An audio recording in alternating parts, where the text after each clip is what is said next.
ऋषि शर्मा जी, रांची से।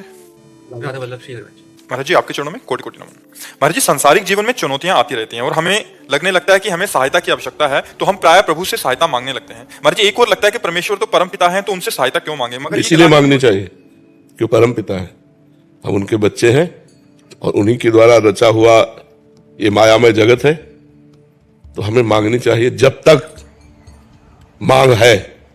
जब मांग खत्म हो जाएगी तो उसे प्रेम कहते हैं। अगर हम प्रभु से ही केवल मांगे तो भगवान उदार भक्त कहते हैं। गीता जी में उत्तर दिया अर्जुन जी की जिज्ञासा से कि आर्त भक्त जो अपनी संकट निवृत्ति करना चाहता है, अर्थार्थी भक्त जो संपत्ति प्राप्त करना चाहता है, जिज्ञासु भक्त जो भगवान को जानना चाहता है, और ज्ञानी भक्त जो भगवान को जान चुका है। चार का वर्णन किया है। तो दो तो मायाकृत है और दो अध्यात्म में है। जिज्ञासु जो भगवान को जानना चाहता है वो मायाकृत नहीं है, वो भगवान को जानना चाहता है, और ज्ञानी तो भगवत स्वरूप है ही। ये दो भक्त जो है आर्त और अर्थार्थी, संकट निवृत्ति और धन प्राप्ति, ये इसमें लगभग सब आ जाएंगे। एक दो भक्त ऐसे होंगे जो ज्ञानी में और जिज्ञासु में होंगे, लाखों में नहीं, सब इसी में होंगे। कोई संकट पड़ा तो भगवान से प्रार्थना करते हैं क्योंकि ईश्वर है, वो जगत के स्वामी है। अब हम किससे प्रार्थना करें? जो संकट निवृत्ति के लिए संसारी पुरुषों का आश्रय लेता है वो तो अपने आप को खो रहा है। जो संकट निवृत्ति के लिए भगवान का आश्रय ले रहा है वो अपने आप को जगा रहा है, क्योंकि भगवान संकट निवृत्ति भी करेंगे और हमारे हृदय में भक्ति भी पैदा करेंगे। मनुष्य जीवन कोई ऐसा नहीं है जिसके जीवन में संकट ना आते हो। एक बार परम ऋषि दुर्वासा को दुर्योधन ने 4 महीने सेवा करके चतुर्मास प्रसन्न किया।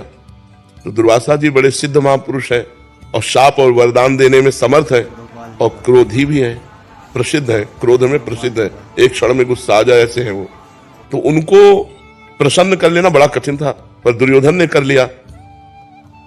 अब वो जलता था पांडवों से, यद्यपि उस समय पांडव वनवास में थे। तो उसने विचार किया कि पांडवों का विनाश मांग ले, पर सोचा कि अगर सीधे विनाश मांगा तो हमारे ऊपर ही क्रोधित ना हो जाए। तो उसने कहा कि प्रभु 4 महीने हमारे यहां आपने सेवा का अवसर दिया, एक दिन हमारे बड़े भाई युधिष्ठिर को भी सेवा का अवसर दीजिए, 60,000 शिष्य साथ में। पर ऐसे समय में जाइए जिस समय द्रौपदी ने सूर्य के द्वारा दी हुई बटलोई से प्रसाद पा लिया हो। जब युधिष्ठिर जी के पास बहुत से ब्रह्म ऋषि भी वनवास में साथ गए, उनको बड़ा लगा कि राज परिवार से भोजन इन सब ब्रह्म ऋषियों का हो जाता था, अब कैसे होगा? तो उनको विचार आया कि संपूर्ण जगत को प्रकाश देने वाले भगवान सूर्य ही हमें रास्ता दिखाएंगे। तो भगवान सूर्य की आराधना की। तो भगवान सूर्य ने एक बटलोई दी थी, और उस बटलोई का प्रभाव था जब तक द्रौपदी जी पा नहीं लेगी तब तक चाहे करोड़ों अरबों लोग आ जाए, उसी से सारा भंडारा हो जाएगा, उसी से सब्जी, उसी से खीर, उसी से पूरी, जो जो चाहो, जो संकल्प करोगे वो बटलोई दे देगी। तो अगर बटलोई में द्रौपदी ना पाए और फिर इसी आ जाए 60,000 सहित तो पा लेंगे। तो दुर्योधन ने शर्त रख दी कि जब द्रौपदी बटलोई में पा ले, धो के रख दे, तब आप पहुंचिए और हमारे भाई का सेवा स्वीकार कीजिए। उसने बड़ी गणित लगाई थी कि जब जाएंगे तो आखिरकार निमंत्रण देना ही पड़ेगा। जिसी आए हैं कि आओ महाराज पाओ। अब 60,000 के लिए तुरंत तो कंदमूल फल भी नहीं हो सकता, वो खवा पाएंगे नहीं, ये साप दे देंगे, वो नष्ट हो जाएंगे। जो दुष्ट प्रकृति का होता है वो बड़ी से बड़ी साधना का फल भी दूसरों का नाश मांगता है, और दूसरों का नाश मांगने वाले का दूसरे का हो कि ना हो, उसका पहले नाश हो जाता है। अब दुर्वासा जी ध्यान के द्वारा देखा कि जब द्रौपदी जी बटलोई में से प्रसाद पा लिए और धो के रख दिए, सोई पहुंच गए।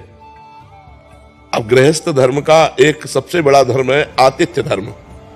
आतिथ्य धर्म दरवाजे पर आए हुए का स्वागत करना।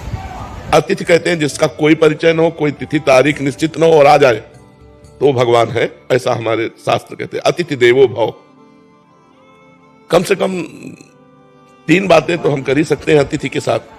मृदु वचन, राधे श्याम, आइए आइए पधारिए, आसन, कुर्सी, कुछ ना कुछ, बैठिए, जल पीजिए, भोजन पाइए, ये बातें तो हम कर ही सकते हैं ना। इसके बाद अगर वो मांग करता है हमारे पास नहीं है तो हम निवेदन कर सकते हैं कि हम आपको नहीं दे सकते। लेकिन अतिथि को ये 3 बातें तो जल, भोजन, आसन, मृदु भाषण, ये तो किया जा सकता है। युधिष्ठिर जी तो साक्षात धर्मराज का स्वरूप है। उन्होंने प्रणाम किया सब ऋषियों को और कहा आइए आतिथ्य स्वीकार कीजिए। तुम कहा हाँ, मैं यमुना स्नान करके आता हूं, तुम व्यवस्था करो। अब 60,000 ऋषियों की व्यवस्था। तो द्रौपदी से पूछा आपने पा लिया? उनका हाँ पा लिया। वो मूर्छित होकर गिर गए। द्रौपदी जी ने उनको चेतना लाई, बोले क्या हो गया?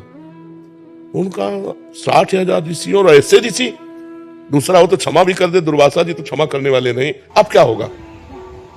तो उनका एक सूर्य के द्वारा दी हुई बटलोई पर आपको इतना विश्वास था कि उसमें हमने पा लिया तो आप मूर्छित हो गए, और पूरे विश्व को जो पवाता है श्री कृष्ण पर आपका विश्वास नहीं है।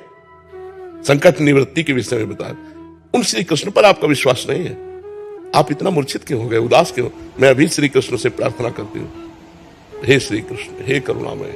जे भी विनय की तो देखा वो पीतांबर फहराते हुए भगवान पधार रहे। द्रौपदी भूख लगी है, उनका जिस समस्या में हम फंसे उसी समस्या की आप बात कर रहे हो। 60,000 ऋषि दुर्वासा जी आए हैं ऋषियों सहित, और सबसे बोले ये सब बातें बात के पहले हमें भूख लगी। उनका प्रभु भूख लगी है, बटलोई तो पाके रख दिया। बोले ले आओ बटलोई। भगवान की सामर्थ्य देखो, कर तुम अकर तुम अन्यथा कर तुम। भला कोई पवित्र नारी पात्र जूठा क्यों छोड़ के धो के रख दे, उसमें कुछ लगा रहे। द्रौपदी जैसी पतिव्रता। दूसरी बात, वरदान था कि द्रौपदी के पालेने के बाद बटलोई में कुछ नहीं रहेगा। वरदान भी और धो के भी रख दिया, और उसमें भगवान ने शीत निकाला, एक साग की पत्ती, और जे ही अपने मुख में डाला। और विश्वात्मा है ना भगवान, सबके हृदय में विराजमान। कहा जाओ बुलाओ ऋषियों को। बोले प्रभु कोई व्यवस्था नहीं। बोले जाओ तो तुम। और वहां सब यहां तक भर गए, क्योंकि भगवान तृप्त हुए तो सब भीम बुलाने गए। दुर्वासा जी ने कहा कि हमारी तो इच्छा बिल्कुल अब एक आचमन करने की भी नहीं रह गई। शिष्यों ने कहा गुरु जी और जो आदेश करोगे पालन करेंगे, भोजन की बात मत कहना। तो उनका बेटा वरदान मांग लो, लेकिन हमें भोजन के लिए मत कहो। तो उनका जिस भावना से दुर्योधन ने आपको भेजा था, वो उसी भावना को प्राप्त हो जाए। तो दुर्योधन ने विनाश की भावना से भेजा था, विनाश को प्राप्त हो गया। तो संकट निवृत्ति करने से, भगवान से हमारा भगवान के प्रति जुड़ाव बनता है। यार भगवान ने मेरी सहायता की, भगवान से भक्ति बढ़ती है। संपत्ति की प्राप्ति के लिए सुदामा जी के पास खाने को भी नहीं था, पर श्री कृष्ण श्री कृष्ण श्री कृष्ण। तो जैसी द्वारिकापुरी वैसी सुदामापुरी बना दी। तो और प्यार बढ़ गया ना, कि भगवान हमें कितना प्यार करते हैं। तो दो प्रकार की जो भक्ति है, एक संकट निवृत्ति, एक धन प्राप्ति, पर हो केवल प्रभु से ही। हट होना चाहिए। बने तो रघुबर ते बने, और बिगड़े तो भरपूर तुलसी और ते बने ता बनिवे पे धूल। हम केवल भगवान से ही लेंगे। हम किसी अन्य मित्र दोस्त इधर हमारी वृत्ति नहीं जानी चाहिए। हमारी वृत्ति केवल भगवान से जानी। अब वो क्या रूप लेके आते हैं? मित्र का रूप लेके आते हैं, कि किसी धनी मानी का रूप लेके आते हैं, किसी घटना का रूप लेके आते हैं, या क्या रूप लेके आते हैं? देना उनको है, उनके बिल्कुल उनके अधीन हो जाओ। सच्ची आपसे कहते हैं, वो ऐसे निहाल कर देंगे कि आपको धन भी मिलेगा, संकट भी निवृत्ति होगी, और आपका कल्याण भी हो जाएगा, भगवान की भी प्राप्ति हो जाएगी। तो जरूर करना चाहिए, भगवान से याचना करनी चाहिए। क्योंकि अब हम औरों से याचना करें तो और खुद परेशान हो, हमारी क्या निवृत्ति करेंगे? संकट निवृत्ति हम भगवान से सीधे बात करते हैं, और वो कहीं और नहीं है, तुम्हारे हृदय में ही बैठे हैं। अंदर ही अंदर प्रार्थना करो, वो सुन रहे हैं। और बार बार प्रार्थना करो जब तक पूरी ना हो जाए, और नाम जप करते रहो, अनुष्ठान करो, भगवान जरूर पूरी करेंगे। करना चाहिए, भगवान से ही मांगना चाहिए।